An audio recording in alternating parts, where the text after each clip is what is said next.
Two men accidentally discovered a mysterious sinkhole that emitted a constant stream of foul gas, with even flames burning in a pale green color. One of them threw a wooden stick inside, intending to test its depth, but instead disturbed an ancient creature within. The surrounding residents suffered a devastating catastrophe, leaving only a handful of survivors. To understand what truly happened, the story must go back to a transfer student. The protagonist, Bobby, arrived by car at the nation's most prestigious aristocratic school, where he was set to begin a 5-year academic journey. To his parents, this place was a sacred gateway to the upper class, and Bobby initially believed the same, until he met his new roommate, William, who told him the school was nothing short of hell. Bobby did not understand what that meant at first and walked into the opening ceremony full of anticipation. By chance, he noticed a blonde upperclassman and instinctively approached her to strike up a conversation, but a silver-haired man immediately warned him. The school enforced a strict hierarchy.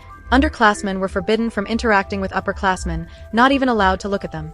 Once the silver-haired left, William quietly explained that his family had served at the school for generations, and his current duty was to uphold daily discipline. When all the students had gathered, the principal made a dazzling entrance escorted by 2 teachers. Aside from a pile of pompous nonsense at the beginning, his message boiled down to just 2 rules: no bathing in the lake and no wandering into the forest. Teacher Hank skipped the boring opening ceremony and went jogging alone in the woods, when suddenly a loud noise erupted ahead. Looking up, he was stunned to see a towering structure piercing the sky. In just a few weeks, they had built the legendary hydraulic fracturing tower. Meanwhile, the principal was still speaking on stage when a strangely dressed man burst in. He was a local native, shouting repeatedly that they had destroyed his homeland. The silver-haired enforcer of discipline immediately rushed forward, grabbed the man by the arm, and threw him out. The principal, knowing exactly what the man was protesting, proudly introduced his grand project once again. The school sat on rich shale gas reserves underground, and to boost the school's budget, he had specially brought in a drilling team using the most advanced fracking technology. What the principal didn't realize was that while fracking was efficient, the violent act of cutting open the earth posed unpredictable threats to the geological structure. Just days after work began, a massive sinkhole was discovered nearby, since the land beneath the school concealed an incredibly complex network of caves. Soon after, a surveyor reported that something seemed to be moving inside the underground caverns. The supervisor assumed it was just a colony of rats and ordered the digging to continue. During class, Bobby suddenly felt a slight tremor, followed by the roar of a helicopter flying overhead. A wave of inexplicable fear surged in his chest, until he caught sight of the blonde upperclassman he had met at the ceremony yesterday, and all his worries instantly melted away. Unfortunately, his actions once again drew the warning of a senior student, and this time the silver-haired personally came over to punish him, ordering Bobby to lead his roommates on a 5-kilometer run. William, being physically weak, nearly collapsed and rolled straight into the lake. Yet the silver-haired enforcer ignored them. With still a kilometer left to school, if they delayed any longer they would miss breakfast. The other 2 roommates had no choice but to keep running, while Bobby stayed behind to look after William. A sharp stench suddenly hit them, making both complain that it smelled as if the place was connected straight to the sewers. Wanting to make it back in time for breakfast, William suggested taking a shortcut through the small forest, ignoring the principal's ban. From a distance, they spotted the towering hydraulic fracturing tower and were stunned. Just then, a patrol passed by, and the 2 instinctively hid deeper in the forest. That was when they noticed a cordoned-off area surrounding the very sinkhole that had appeared recently. The odor drifting from it was exactly the same as the smell in the lake. William lit a lighter, and the flame turned green, leading him to suspect the gas was natural gas. Curious, they thought of testing the depth of the sinkhole, but suddenly an alarm blared from above. The exploration team had discovered their presence. Terrified, Bobby and William bolted, only to stumble upon a group of local campers, among them the same young man who had caused trouble at the opening ceremony. Once the locals learned the 2 were students, the bearded leader sneered, mocking them for calling themselves society's elite while constantly courting destruction. He pointed to the fracking-induced sinkhole as the perfect proof, declaring it to be an entrance to hell, and warned that the principal and the school would pay a heavy price. Bobby and William felt a chill in their hearts, and that night both were shaken awake by nightmares. Unable to fall back asleep, Bobby sneaked to the stairwell to check his phone, but unfortunately ran into a patrolling teacher.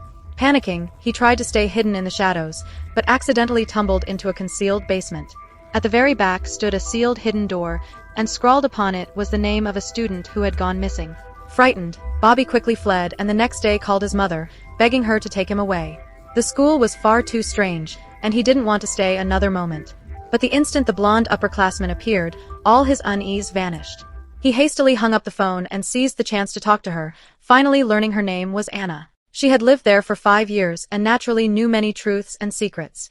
She advised Bobby, as a freshman, to take things lightly, survive the 5 years and it would feel like paradise. Her confident smile radiated irresistible charm, and Bobby's heart raced wildly.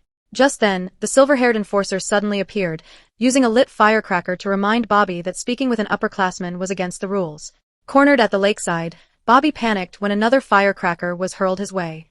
Acting on instinct, he kicked it into the lake, only for a violent explosion to erupt. The incident quickly reached the principal's office, but his explanation was that it was nothing more than a minor gas leak. He claimed to have already confirmed this with the experts from the drilling team. Teacher Hank, however, remained uneasy, suspecting the problem was linked to the hydraulic fracturing. The principal hastily denied it, blaming the cause instead on aging underground pipelines, then swiftly changed the subject to discipline. Bobby, the silver-haired enforcer, had broken school rules, so their punishment was to stay on campus over the weekend.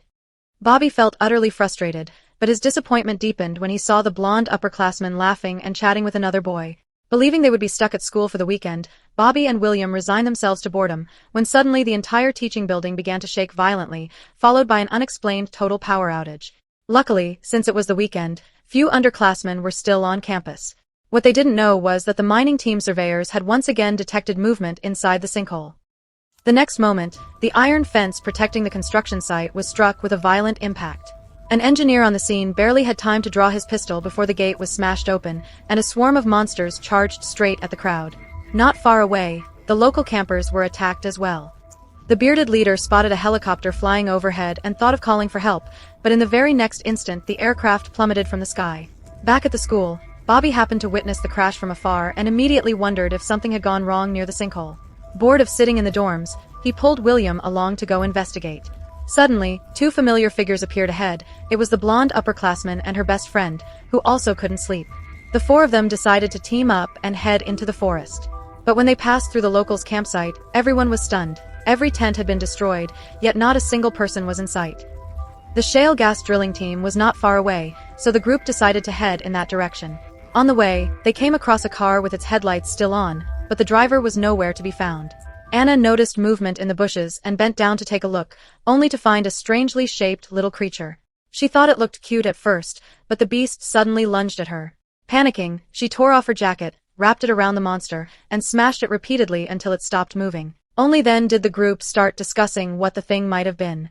Suddenly, a chilling roar echoed from the distance, and they realized they couldn't stay there any longer. They rushed back to the school and reported the incident to the principal. A female teacher carefully examined the creature's corpse, unable to identify what it was, but based on its anatomy she guessed it was a carnivorous animal that had lived underground for many years. Anna urged the principal to call the police immediately, but he refused, insisting he didn't want to escalate the situation and promising that an extermination team would be called in by Monday. Anna, exasperated, argued that if he wouldn't contact the authorities, then at least he should arrange transport to get them out of there. No sooner had Anna finished speaking than the roar of a beast echoed from outside. William noticed the flame of the kerosene lamp shift from yellow to green, but before he could warn anyone, a teacher near the window was suddenly knocked down by the creature. Everyone froze, finally getting a clear look at the monster's terrifying form. Only the principal's pet dog showed no fear. Everyone else bolted outside. The principal immediately started his car to leave, but suddenly realized his beloved dog hadn't followed. As Bobby and the others debated whether to wait, the principal's severed body was suddenly hurled onto the vehicle. The monster had caught up. Bobby slammed on the accelerator, swerving to avoid the creature, but the danger wasn't over. Anna, unable to stand by, took control of the car herself, pushing the speed to its maximum. With a violent crash, the monster was flattened into a bloody mess. Bobby warned everyone that this was no time to celebrate, who knew how many more of those creatures were still out there. The car sped toward the outskirts of the school, but Anna suddenly slammed on the brakes. After questioning her, they learned that her brother was still inside. Bobby suddenly recalled what he had seen earlier, realizing that the man wasn't Anna's boyfriend, and filled with ecstatic determination, he decided to go back and rescue his brother-in-law. The group scavenged the school's storerooms for weapons to fight the monsters. Meanwhile, Anna's brother was still indulging himself at a fashion gala. Watching from a distance, William couldn't help but comment that upperclassmen sure knew how to have fun. Eager to impress Anna, Bobby charged in to save her brother-in-law, only to be tied up himself. The ever-present silver-haired enforcer appeared again, reminding Bobby that he was breaking school rules. At that very moment, several monsters surged toward the crowd, their horrific screams echoing through the night, turning the gala into an instant human hell. Amid the chaos, Anna quickly freed Bobby from the ropes. Not long after they escaped, Teacher Hank arrived on the scene, though he hadn't yet assessed the situation when a monster suddenly charged at him. As he fell, a spear happened to lodge in the creature's chest, and the surviving students rushed forward, quickly dispatching it. Realizing they couldn't stay, the group raced back to the storeroom inside the teaching building. Outside, the area was now swarming with terrifying monsters, leaving them with two choices: wait for rescue or find a way to escape the school grounds.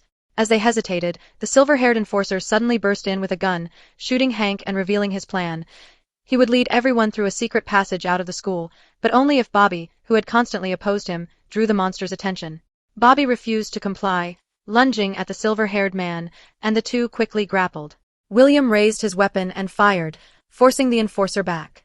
Covered in blood, the silver-haired man threatened them, demanding if they wanted to know the location of the passage, then pulled a flare gun from his pocket. Just as he was about to fire, two monsters burst through the window, ripping him in half. Teacher Hank stayed behind, using his body to buy the students time to escape. A thought struck Bobby. He remembered the tunnel in the basement. At this point, it didn't matter whether it was the passage the silver-haired enforcer had mentioned. They had no choice but to dive in. After taking just a few steps, they noticed murals on the walls, revealing the truth. The school had been built to contain the monsters, and the labyrinthine tunnels were all dug by the creatures themselves. The group realized with shock that they were likely in the monster's lair. Turning back was no longer an option, so they had to blindly push forward. Suddenly, a figure appeared ahead. It was the bearded local. Surprisingly, he had once been a student at the school, but after his younger brother disappeared in these tunnels, he became aware of the monster's existence. He also understood that the principal's reckless exploitation of natural gas would destroy the monster's habitat, yet his protests had achieved nothing. At that moment, a monster lunged out of the darkness. The bearded man stepped forward, taking the brunt of the attack, and quickly suffered several deep bites. On his deathbed, he pointed the students toward the correct exit and used his last strength to hold the creature back. Bobby and the others didn't dare pause for a second, following his directions and fighting off any monsters they encountered along the way. After groping through the darkness for some time, they finally reached the exit the bearded man had indicated. Bobby stayed at the rear, tossing a lit lighter into the tunnel. He had long noticed that the area was filled with natural gas, and with just a spark, the entire tunnel, and the school above it, would be obliterated in a massive explosion. The story ends here. If you ever come across a mysterious tunnel, don't be tempted to venture inside. There could be unknown creatures lurking inside.